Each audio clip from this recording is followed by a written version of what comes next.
तो महाराष्ट्र नासिक राष्ट्रीय युवा महोत्सव में प्रधानमंत्री नरेंद्र मोदी का संबोधन शुरू हो गया है। सीधे आपको लेकर चलते हैं। नासिक पंचवटी की इस भूमि में प्रभु श्री राम ने काफी समय बिताया था। मैं आज इस भूमि को भी नमन करता हूं, श्रद्धापूर्वक प्रणाम करता हूं। मैंने आह्वान किया था कि जनवरी तक हम सभी 22 जनवरी तक हम सभी देश के तीर्थ स्थानों की, मंदिरों की साफ सफाई करें, स्वच्छता का अभियान चलाएं। आज मुझे कालाराम मंदिर में दर्शन करने का, मंदिर परिसर में सफाई करने का सौभाग्य मिला है। मैं देशवासियों से फिर अपना आग्रह दोहराऊंगा कि राम मंदिर में प्राण प्रतिष्ठा के पावन अवसर के निमित्त देश के सभी मंदिरों में, सभी तीर्थ क्षेत्रों में स्वच्छता अभियान चलाएं, अपना श्रमदान करें। मेरे युवा साथियों, हमारे देश के ऋषियों, मुनियों, संतों से लेकर सामान्य मानवी तक सभी ने हमेशा युवा शक्ति को सर्वोपरि रखा है। श्री अरविंद तो कहते थे कि अगर भारत को अपने लक्ष्य पूरे करने हैं तो भारत के युवाओं को एक स्वतंत्र सोच के साथ आगे बढ़ना होगा। स्वामी विवेकानंद जी भी कहते थे, भारत की उम्मीदें भारत के युवाओं के चरित्र, उनकी प्रतिबद्धता पर टिकी है, उनकी बौद्धिकता पर टिकी है।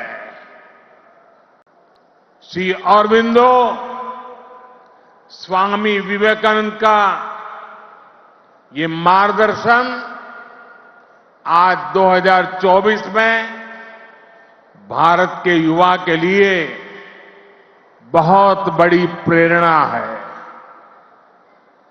आज भारत दुनिया की टॉप 5 इकोनॉमी में आया है।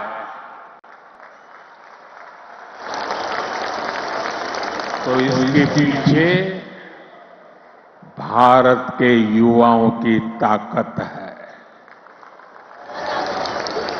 आज भारत दुनिया के टॉप 3 स्टार्टअप इकोसिस्टम में आया है, तो इसके पीछे भारत के युवाओं की ताकत है। आज भारत एक से बढ़कर एक इनोवेशन कर रहा है। आज भारत रिकॉर्ड पेटेंट फाइल कर रहा है। आज भारत दुनिया का बड़ा मैन्युफैक्चरिंग हब बन रहा है। तो इसका आधार भारत के युवा है, भारत के युवाओं का सामर्थ्य है। साथियों, समय हर किसी को अपने जीवन काल में एक सुनहरा मौका जरूर देता है। भारत के युवाओं के लिए समय का वो सुनहरा मौका अभी है। अमृत काल का ये कालखंड है। आज आपके पास मौका है इतिहास बनाने का, इतिहास में अपना नाम दर्ज कराने का। आप याद करिए, आज भी हम सर एम विश्वेश्वरैया की याद में इंजीनियर्स डे मनाते हैं। उन्होंने 19वीं और 12वीं शताब्दी में अपना जो इंजीनियरिंग कौशल दिखाया, उसका आज भी मुकाबला मुश्किल है। आज भी हम मेजर ध्यानचंद को याद करते हैं। उन्होंने हॉकी की स्टिक से जो जादू दिखाया, वो आज तक लोग भूल नहीं पाए। आज भी हम भगत सिंह, चंद्रशेखर आजाद, बटुकेश्वर दत्त जैसे अनगिनत क्रांतिकारियों को याद करते हैं। उन्होंने अपने पराक्रम से अंग्रेजों को पस्त करके रख दिया था। आज हम महाराष्ट्र की वीर भूमि पर हैं। आज भी हम सभी महात्मा फुले, सावित्रीबाई फुले को इसलिए याद कर रहे हैं क्योंकि उन्होंने शिक्षा को सामाजिक सशक्तिकरण का एक माध्यम बनाया। आजादी के पहले के कालखंड में ऐसे सभी महान व्यक्तित्वों ने देश के लिए काम किया। वो जिए तो देश के लिए, वो जूझे तो देश के लिए, उन्होंने सपने संजोए तो देश के लिए, उन्होंने संकल्प किए तो देश के लिए, और उन्होंने देश को नई दिशा दिखाई। अब अमृतकाल के इस कालखंड में आज वो दायित्व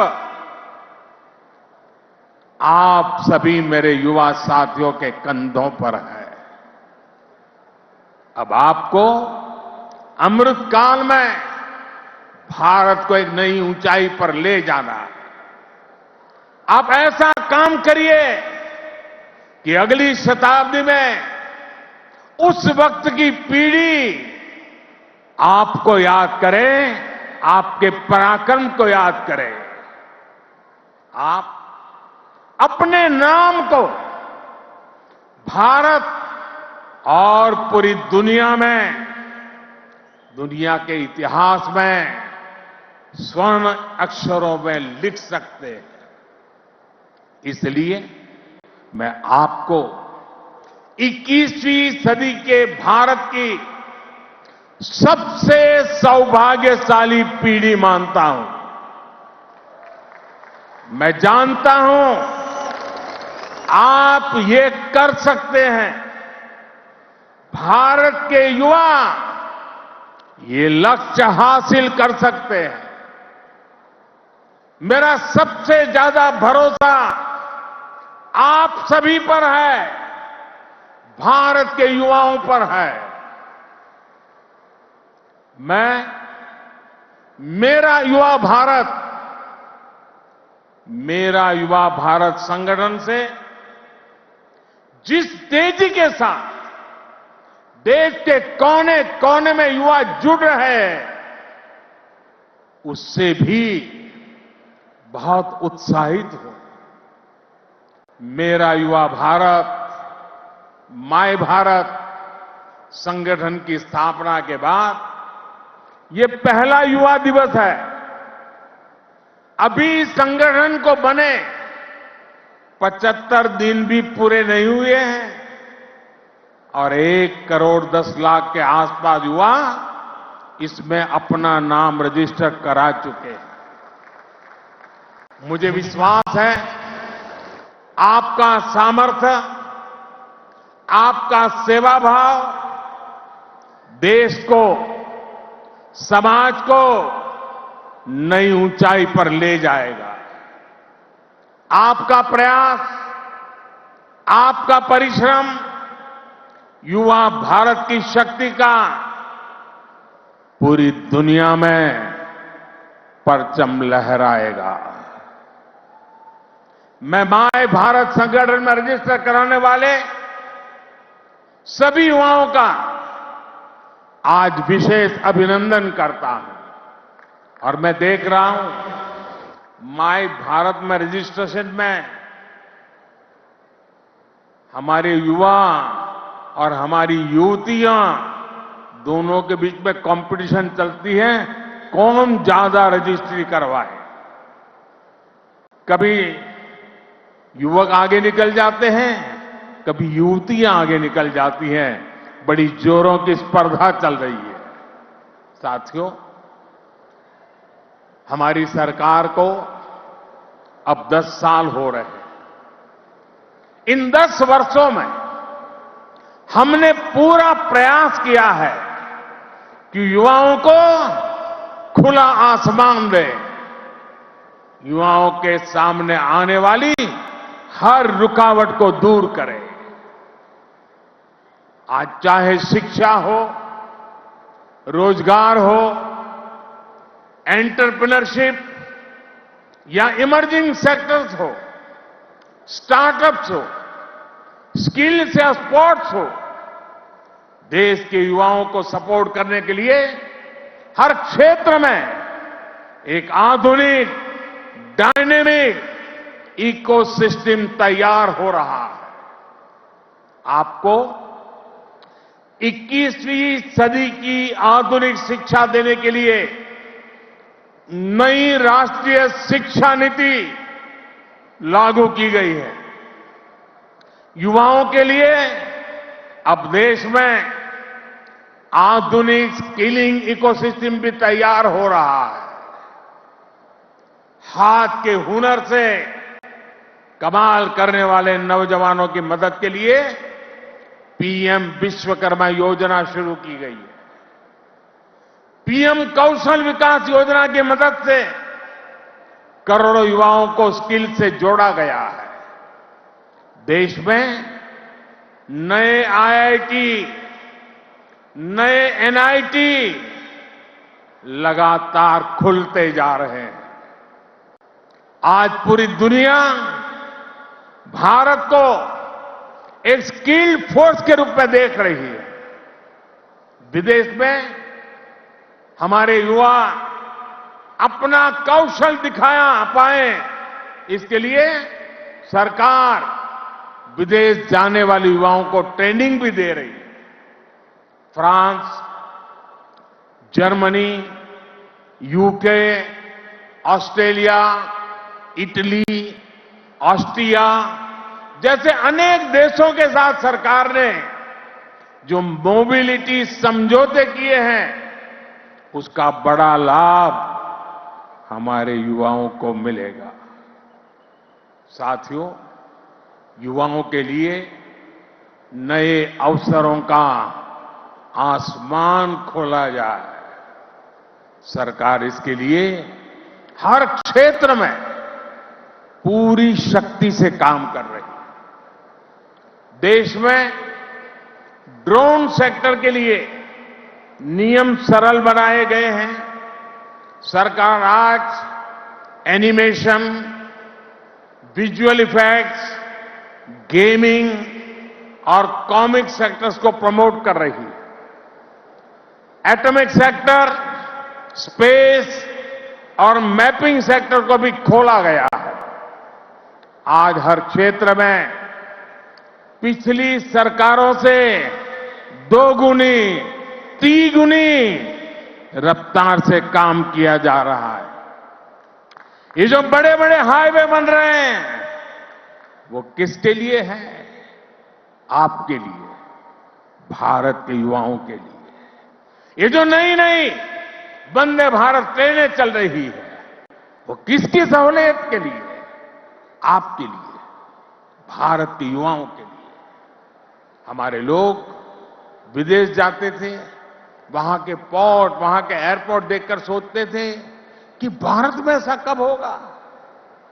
आज भारत के एयरपोर्ट्स दुनिया के बड़े से बड़े एयरपोर्ट का मुकाबला कर रहे हैं। कोरोना के समय आपने देखा है विदेशों में वैक्सीन के सर्टिफिकेट के नाम पर कागज थमाया जाता। ये भारत है जिसने हर भारतवासी को वैक्सीन लगाने के बाद डिजिटल सर्टिफिकेट दिया। आज दुनिया के कितने ही बड़े देश हैं जहां पर लोग मोबाइल डेटा इस्तेमाल करने से पहले 100 बार सोचते हैं, वहीं आप भारत के युवा हैं जो इतना सस्ता मोबाइल डेटा इस्तेमाल कर रहे हैं कि दुनिया के लोगों के लिए अजूबा है, कल्पना से परे है। साथियों, आज देश का मिजाज भी युवा है और देश का अंदाज भी युवा है, और जो युवा होता है वो पीछे नहीं छोड़ता, पीछे नहीं चलता, वो स्वयं लीड करता है। इसलिए आज टेक्नोलॉजी की फील्ड में भी भारत फ्रंट से लीड कर रहा है। चंद्रयान और आदित्य L1 उसकी सफलता हमारी आंखों के सामने है। Made in India INS Vikrant जब समंदर की लहरों से टकराता है तो हम सभी का सीना चौड़ा हो जाता है। जब लाल किले से मेड इन इंडिया तोप गरजती है तो देश में एक नई चेतना जग जाती है।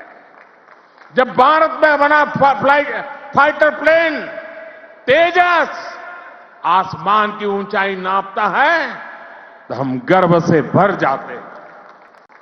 आज भारत में बड़े बड़े मॉल से लेकर छोटी छोटी दुकान तक हर तरफ UPI का इस्तेमाल हो रहा है और दुनिया हैरान है। अमृतकाल का आरंभ गौरव से भरा हुआ है। अब आप युवाओं को इस अमृतकाल में इससे भी आगे लेकर जाना है, विकसित राष्ट्र बनाना है। साथियों, आपके लिए ये समय सपनों को विस्तार देने का समय है। अब हमें केवल समस्याओं के समाधान नहीं खोजने हैं, हमें केवल चुनौतियों पर विजय नहीं पानी है, हमें खुद अपने लिए नए चैलेंजेस तय करने होंगे। हमने 5 ट्रिलियन इकोनॉमी का लक्ष्य सामने रखा है। हमें दुनिया की तीसरी सबसे बड़ी अर्थव्यवस्था बनना है। हमें आत्मनिर्भर भारत अभियान के सपने को सिद्धि देनी है। हमें सर्विसेज और IT सेक्टर की तरह भारत को विश्व का मैन्युफैक्चरिंग हब भी बनाना है। इन आकांक्षाओं के साथ साथ भविष्य के प्रति हमारी जिम्मेदारियां भी है। जलवायु परिवर्तन की चुनौती हो, प्राकृतिक खेती को बढ़ावा देना हो, हमें लक्ष्य बनाकर तय समय में इन्हें प्राप्त करना है। साथियों, अमृतकाल की आज की युवा पीढ़ी पर मेरे विश्वास की एक और वजह है, और वो खास वजह है। इस कालखंड में देश में वो युवा पीढ़ी तैयार हो रही है जो गुलामी के दबाव और प्रभाव से पूरी तरह मुक्त है। इस पीढ़ी का युवा खुलकर कह रहा है, विकास भी और विरासत भी। ये लोग आयुर्वेद तो हमारे देश में योग हो या आयुर्वेद हो, हमेशा भारत के लिए एक पहचान के रूप में रहा है। लेकिन आजादी के बाद इन्हें ऐसे ही भुला दिया गया। आज दुनिया इन्हें स्वीकार कर रही है। आज भारत का युवा योग आयुर्वेद का ब्रांड एम्बेसडर बन रहा है। साथियों, आप अपने दादा दादी, अपने नाना नानी से पूछिएगा, वो आपको बताएंगे कि उनके दौर में रसोई में बाजरे की रोटी, कोदो, कुटकी, रागी, ज्वार यही तो हुआ करता था।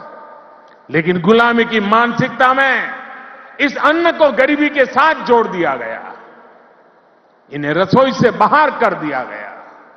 आज यही अन्न मिलेट्स के रूप में, सुपर फूड के रूप में वापस रसोई में पहुंच रहे हैं। सरकार ने इन मिलेट्स को, मोटे अनाज को श्री अन्न की नई पहचान दी है। अब आपको इन श्री अन्न का ब्रांड एम्बेसडर बनना है। श्री अन्न से आपकी सेहत भी सुधरेगी और देश के छोटे किसानों का भी भला होगा। साथियों, आखिर में एक बात राजनीति के माध्यम से देश की सेवा की भी करूंगा। मैं जब भी ग्लोबल लीडर्स या इनोवेटर से मिलता हूं तो इनमें मुझे एक अद्भुत आशा दिखती है। इस आशा की, इस आकांक्षा की एक वजह है डेमोक्रेसी, लोकतंत्र। भारत मदर ऑफ डेमोक्रेसी है, लोकतंत्र की जननी है। लोकतंत्र में युवाओं की भागीदारी जितनी अधिक होगी, राष्ट्र का भविष्य उतना ही बेहतर होगा। इस भागीदारी के कई तरीके हैं। अगर आप सक्रिय राजनीति में आते हैं तो आप परिवारवाद की राजनीति के प्रभाव को उतना ही कम करेंगे। आप जानते हैं कि परिवारवाद की राजनीति ने देश का कितना नुकसान किया है। लोकतंत्र में भागीदारी का एक और महत्वपूर्ण तरीका है कि आप अपनी राय वोट के जरिए जाहिर करें। आप में से बहुत से लोग ऐसे होंगे जो इस बार जीवन में पहली बार वोट डालेंगे। फर्स्ट टाइम वोटर्स हमारे लोकतंत्र में नई ऊर्जा और शक्ति ला सकते हैं। इसलिए वोट करने के लिए आपका नाम लिस्ट में आए, इसके लिए जल्दी से जल्दी सारी प्रक्रिया पूरी कर लीजिए। आपके पॉलिटिकल व्यूज से ज्यादा जरूरी है कि आप देश के भविष्य के लिए अपना वोट डालते हैं, अपनी भागीदारी कराते हैं। साथियों, अगले 25 वर्षों का ये अमृतकाल आपके लिए कर्तव्य काल भी है। जब आप अपने कर्तव्यों को सर्वोपरि रखेंगे तो समाज भी आगे बढ़ेगा, देश भी आगे बढ़ेगा। इसलिए आपको कुछ सूत्र याद रखने होंगे। जितना हो सके आप लोकल को, स्थानीय प्रोडक्ट को प्रमोट करिए। राष्ट्रीय युवा महोत्सव में प्रधानमंत्री नरेंद्र मोदी का युवाओं को मंत्र, युवाओं के पास इतिहास रचने का यह मौका है। अपने सपनों को विस्तार दो, यही प्रधानमंत्री नरेंद्र मोदी देश के युवाओं को सीख दे रहे हैं।